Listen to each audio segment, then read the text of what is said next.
Istri saya itu dari keluarga pondok Jawa Timur. Itu dulu iskal sama saya, janggal. Karena anak saya kalau mau jajan tuh saat tidur pun dibangunkan. Papa bangun, saya minta uang. Itu ya sampai sekarang begitu. Istri saya itu iskal, janggal. Karena janggal kan ada Jawa Timur sopan sekali sama orang tua. Tanya saya. Karena dia keluarga orang terpelajar, tanya, kenapa itu dibiarkan? Saya jawab saya, ya kalau tidak minta saya nanti minta mbak-mbak atau kangkang. Orang yang paling harus dingel-ngelo anak itu orang tuanya. Sehingga yang paling harus diganggu anaknya ya orang tua.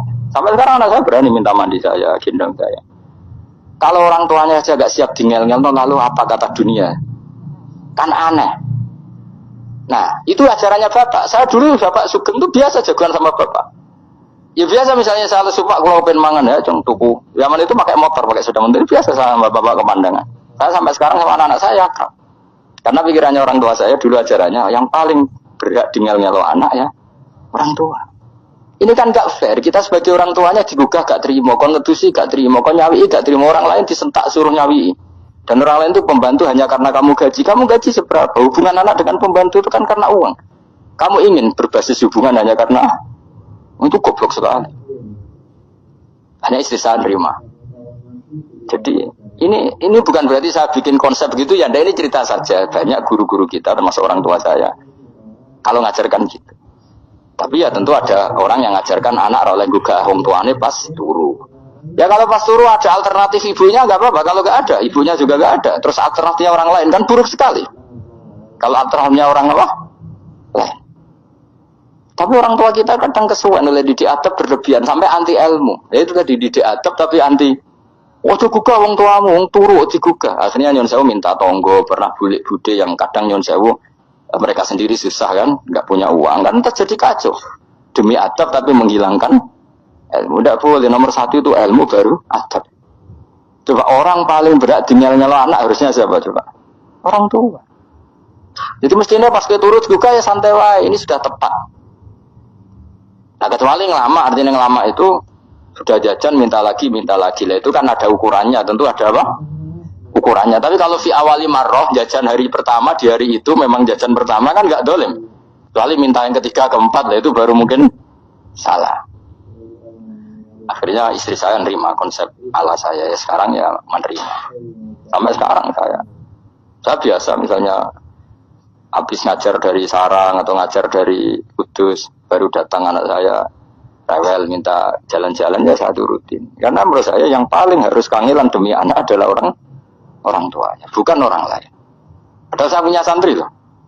Kalau mau keren-kerenan saya punya semuanya. Tapi itu kan gak hukumnya Allah. Keren itu kan hukumnya manusia.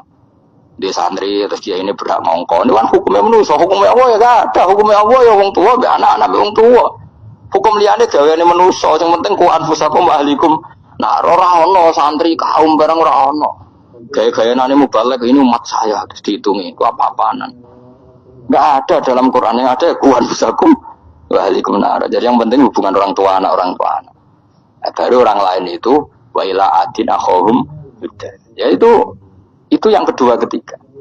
Tapi ilmu ini sudah banyak yang hilang. Makanya banyak mubalek ngamuk anak. Bocah rasopan, aku nang jopo ning dinti wong wedi aku.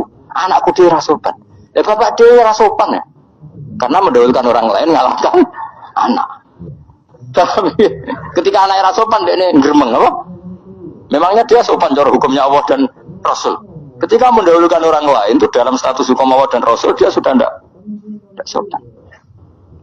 Ada dosen wajar mahasiswanya dengan segala artikulasi terbaik, kemampuan bareng anaknya sampai rasa-rasa. Ya gitulah baca sendiri di buku. Ya gitu.